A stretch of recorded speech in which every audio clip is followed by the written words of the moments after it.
Good morning from another gorgeous mountainous destination in the state of Rio de Janeiro. We are in Petropolis, which is known as the Imperial City.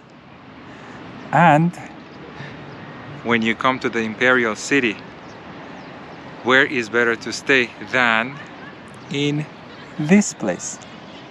We are actually staying in this place, which is called Palacio Quitandinha.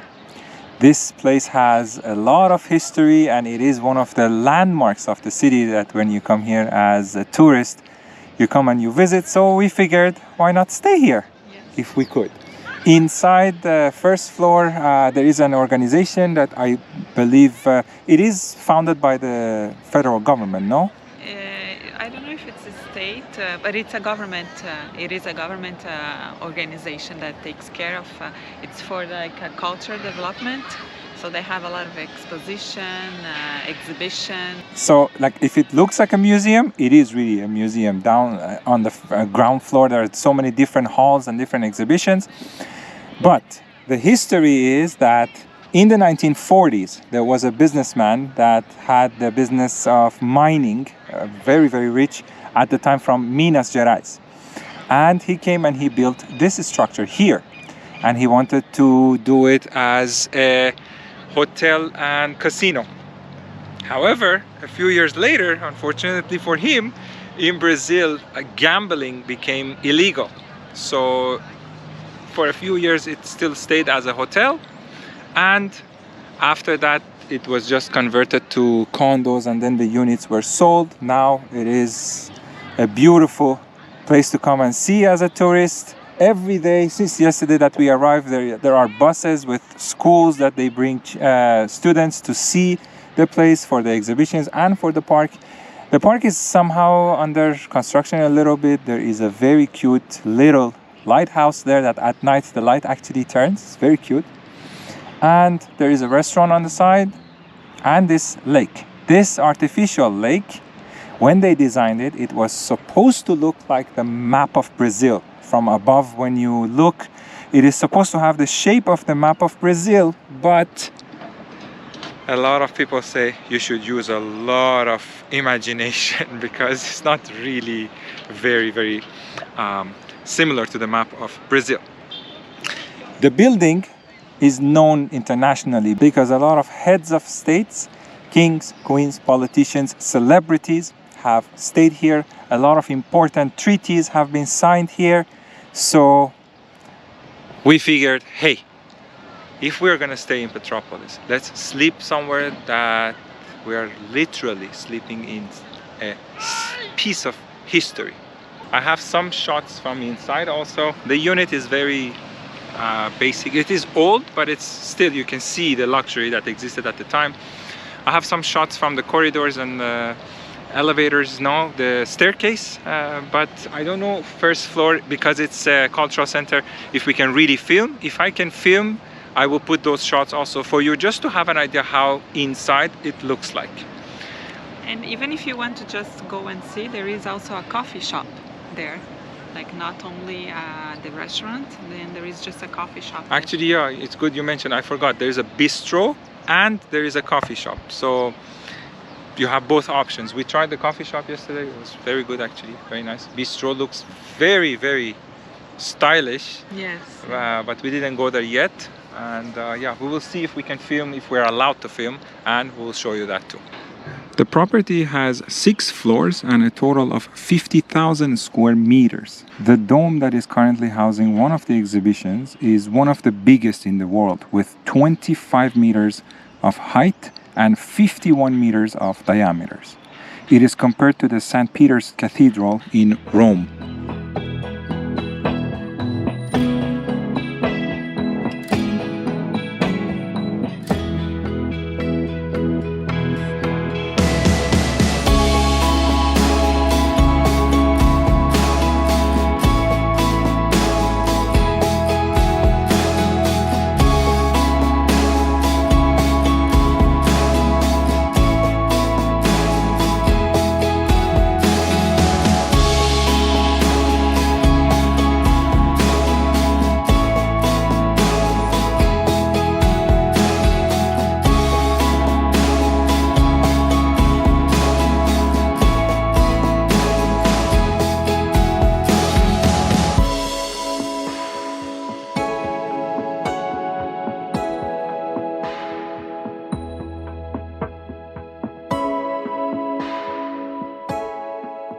All right, and now we are at a place that is called Museu Imperial.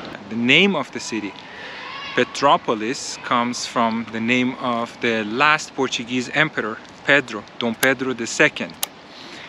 Petro comes from Pedro, polis is city, so Petropolis is the city of Pedro. That was named after him. And the city where we were before, Teresopolis, as we mentioned in that video, was named after his wife, Teresa Cristina.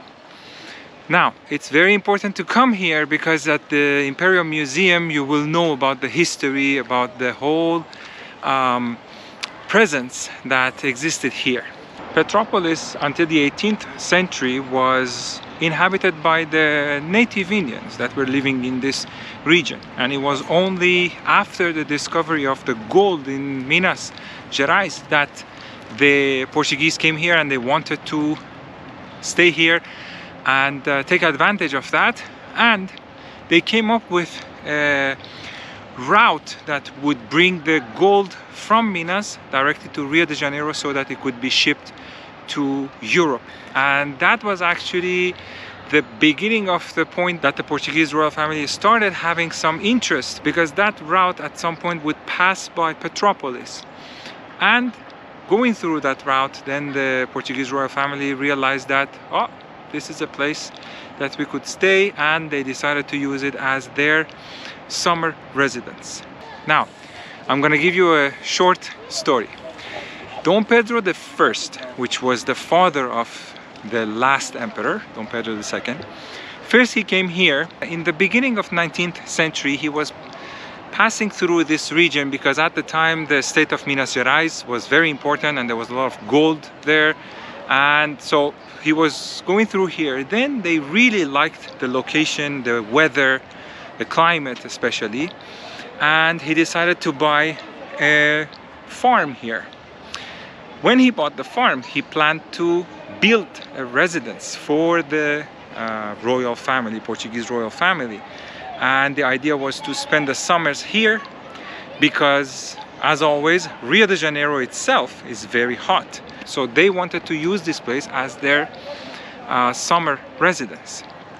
And after that, unfortunately, he didn't see the whole project finished because he passed away, and his son, Dom Pedro II, came and finished the whole project and became this structure that you see here.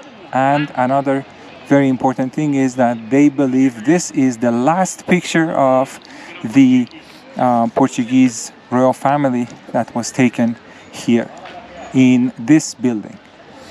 And you have the names also. This is Dom Pedro II, Princess Isabel, that is their daughter, and Teresa Cristina is his wife there, and the rest of the family.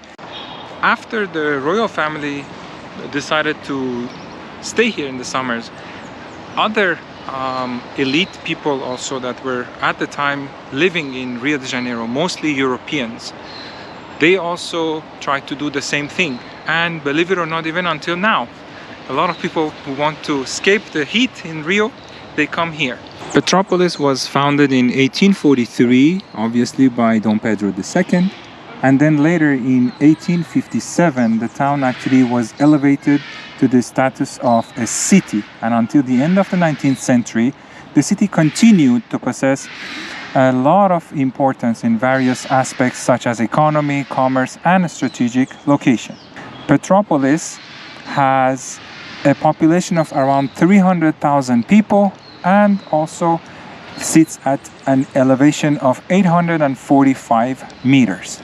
The Imperial Museum also has a garden right in front of it. And from what we understand, for the garden there is no entrance fee to pay. You can just walk in and enjoy the garden. To go inside, we have to buy a ticket. What we were told is that unfortunately we cannot film, we cannot take a picture. Apparently all of your belongings, you have to leave it at the entrance. The city being named after Dom Pedro II, it's also worth mentioning he is also buried in the city, and there is another site for that also we will go see after. So the museum was not always pink, like the original color is actually that yellow there, that they left just that little piece there, showing like actually the museum was yellow and not pink. After the royal family, they had to flee from Brazil, so they went back to Europe. The museum actually became a school, so it was a school for a while, and then the president of Brazil at that time, Getúlio Vargas, he made like an agreement to actually transform the school into a museum in honor of the royal family.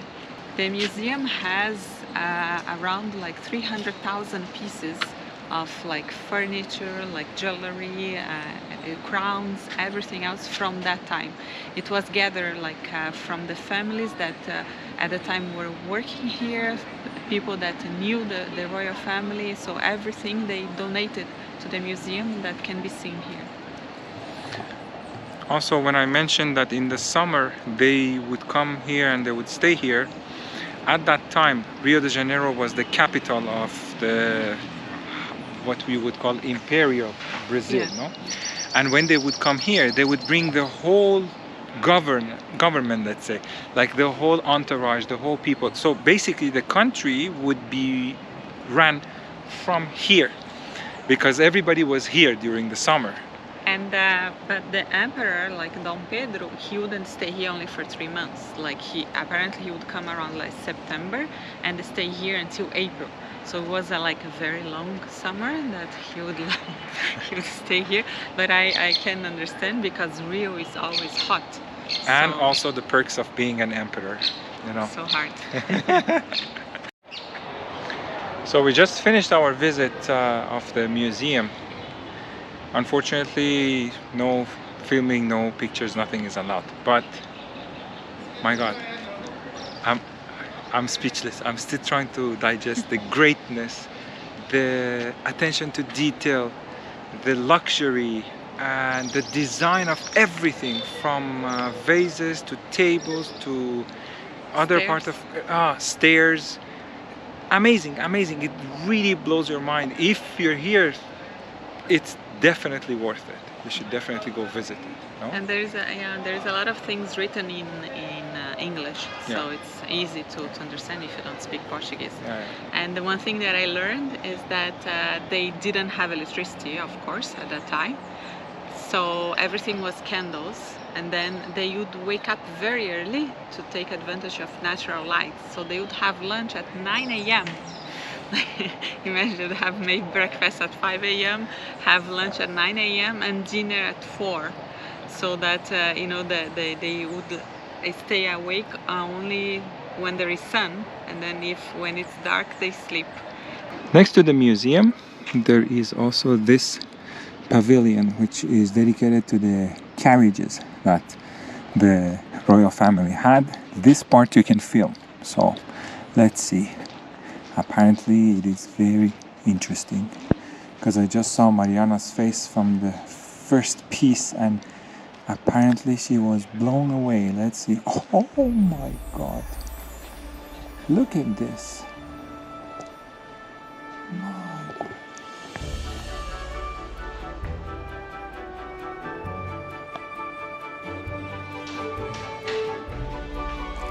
This is how you make an entrance in style. Let's see the rest real quick.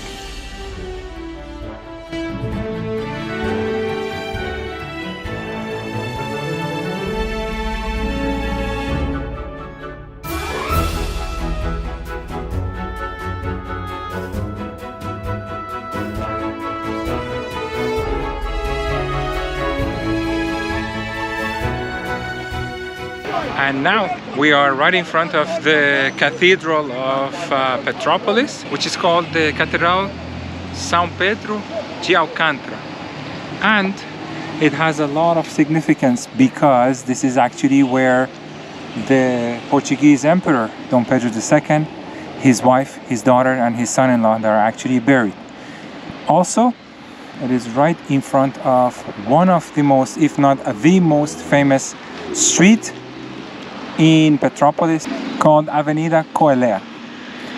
It depends on which language you you speak in. It has a different pronunciation, but this street has a lot of significance. There is that house over there, that is the house of the daughter of the emperor, and all along the street, as you will see while we are gonna walk there, they all have signs in front of them, and which indicates they are historic buildings with all the information about the people who were living there, and also the year it was constructed.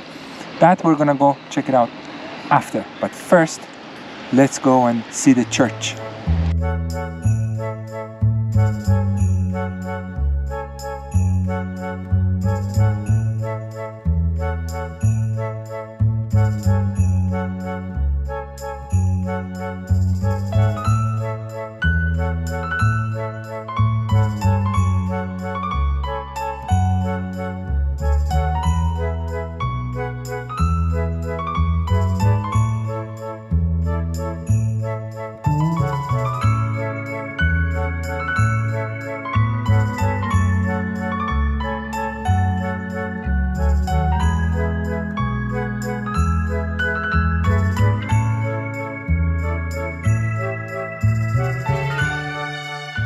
This is how the interior of the church looks like. As you can see, a lot of beautiful tinted glass all around, and the style is actually a neo-Gothic style. The construction year was 1884, but this is the year that it started. After that, I think, if I'm not mistaken, online we read that by 1925 the construction was done, but it was not completed because the tower was not done back then, and only was finished by 1969. So it took a long time to completely finish the construction of this cathedral. As I mentioned, this is the resting place of Dom Pedro II and Teresa Cristina, his wife.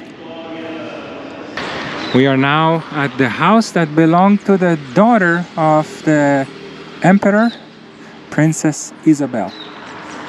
Apparently right now it has turned into a government building, but since when you come here you have to come and visit, we just wanted to visit and also to show it to you guys because it's a very short distance from the church, and it's a cute pink facade that it has.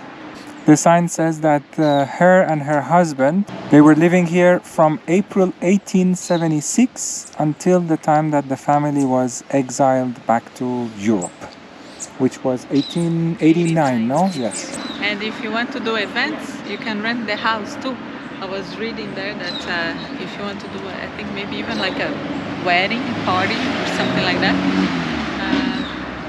you can rent the house. And right across the street there are all of those nice houses that I spoke to you about. This is Avenida Coelho. So we're gonna just cross the street and show you all of those nice historic houses with all the signs in front of them. All of these houses that used to be historic houses, and they still are, now they have turned into different places. Like this one is a clinic. We have seen some that have been turned into a bank or a school, but all of them are still like historic buildings. Like this one is a house that belonged to the Mota Maya family. This one has been converted into a hotel. That would be nice also. Casablanca Coeller is called. As we're walking on this street, and I'm also going to show you more of the beautiful houses, two more things to mention. Parking. You can find street parking very easily. We parked actually just on the street, and we paid like I think for 4 hours it was around 16 reais. Second thing, very important, is safety. Petropolis is the safest city in the state of Rio De Janeiro. So walking around with cameras, with like drone, with other things, you don't need to worry about safety. This one is a bed and breakfast, Pousada Imperial Coeller. This is called Palácio Rio Negro, like Black River Palace. That is the summer residence of the presidents in Brazil. But the last one that came here was Lula, but in 2008. And then after that, the place is abandoned, unfortunately. The building is beautiful, but you can see that needs a lot of TLC. A part of it is a museum too. Apparently they say that if the president decides to come here, he has the right to come any day, any time. But I believe it's not in a situation that can actually have a president here. So a few meters down the sidewalk, we actually talked to the guards, and it is apparently being renovated, but they said also inside we can come. So just to film, just to go around the building, they were nice enough to allow us to come and pass by here. At the end there is the museum of the Air Force, Brazilian Air Force. Is it open, he said? No. No, okay, that one no. It's going to be open just for the German immigration festival that they have here in Petropolis every year, end of June, beginning of July. That is like 2 weeks of festival, so during that 2 weeks the museum it's going to be open, but they said because there isn't people to work in the museum, that's why it's not open. Oh, wow. Interesting. Yeah, I think it would be this one, no? Yeah. This house is also called Villa Itararé, and I didn't know, but Mariana told me that apparently it has been used several times for the production of Brazilian soap operas. There are also a couple of chocolate factories like this one, Cats, and another one that are very famous. You can visit them. There is a beer tour also from the company Bohemia, which is one of the most famous beers in Brazil. That there is a very interesting museum as well from what we saw online, but unfortunately we don't have the time to do it because we're here only for 2 days. So there is that activity also to do if you would like to go and visit those places as well. Next we're gonna visit a place that is very controversial. It is called Casa de Santos Dumont. Why is it controversial? Because what do Brazilians say? This is Santos Dumont, is the father of aviation, let's say, not the Wright brothers, and actually the one who created the airplane and actually flew with an airplane was Santos Dumont and not the Wright brothers. But if you talk to any American, they're gonna say that who invented the plane was the Wright brothers. But in Brazil, of course, it is Santos Dumont. And here is like his house where he used to live when he was here in Brazil. He used to live most of the time in Paris, and it was there that actually he flew the plane that he invented. So, let us know, what do you think? Who flew an airplane for the first time? Leave us comments below, because we really want to know. Me, of course, being married to a Brazilian, it was him, 100%. But, you know, I might be biased, you know. So, you guys let us know. We're gonna visit the house. It is a museum, and I think there is an entrance fee. I'll tell you guys how much it was. So the sign in front of the house says that this place was used in 1918 by Santos Dumont as his summer residence. He was apparently an inventor, and even in the house there are some of his other projects, so let's go see. So the ticket is 10 reais per person, and as soon as you get to the house, even to enter, look at the shape of the stairs. It's completely different. Mandatory to always start with your right foot. So this is a little model of the house. This is him, I think, looking out.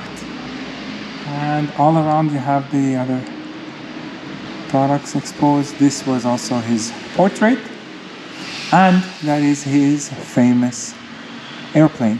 There is also a square nearby that we actually passed by, we filmed, and there is a model, like a replica of his airplane exposed on that square. So we filmed that too. I'm gonna put the images here so you guys can see that too.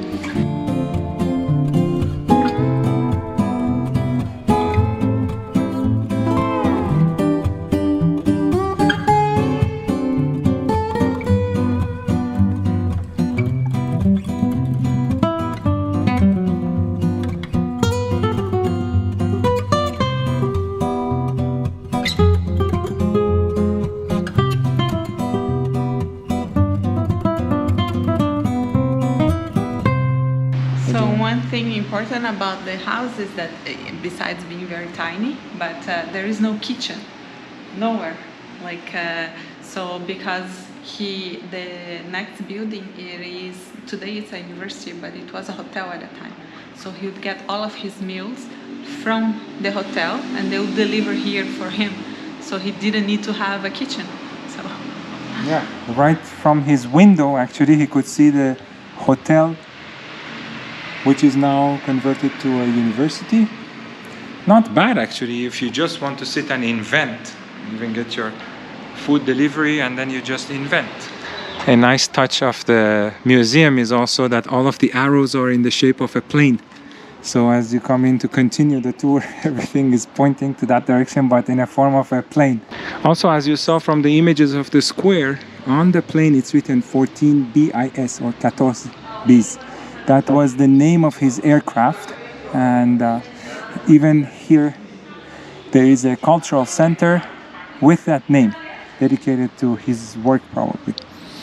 And this is how you go to the second floor. Not at his time. There is a staircase, but now you come from around. His time he had his staircase right there. And this is another one of his inventions, this shower. So at that time he had hot water to take a shower. The sign here, it says the shower is made by a perforated bucket, which is this bucket, but divided in half. Half of it is cold water, the other one is hot water. And then there is a string. This is string that you pull. So then the water that comes out, it's a mix of cold and hot, which they call it lukewarm water. That at that time nobody had this luxury of taking a shower with warm water, which for Petropolis, believe me, if it's cold, you need a hot shower. It's the next day now, and we have come to a place that is very cute. Let me show you. This place is called Crystal Palace, and the history behind it is that the husband of the daughter of the emperor, Princess Isabel, he gave this to her as a gift. But the twist is that all of this structure was designed and built in France, and then he shipped everything here, and then they assembled it here. It was supposed to be a kind of like a greenhouse, but then after that, throughout years, it also turned into a ballroom, and now with the park around it, it is also used for various events and gatherings. And it was inaugurated in 1884. And inside, as you walk in, there is also this gorgeous chandelier. It is basically like 3 spaces. One space on the right, one on the left, and then there is a like a semicircle there.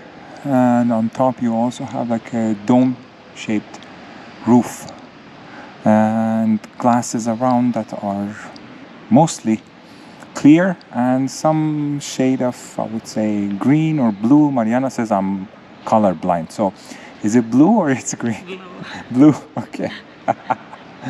You know, the deficiencies of being a man is not being good with colors. So that's it. And oh, there is a tile too here on the floor. It's very cute. And the craftsmanship of the metal work all around, it's really cute. And all of this was shipped here from France.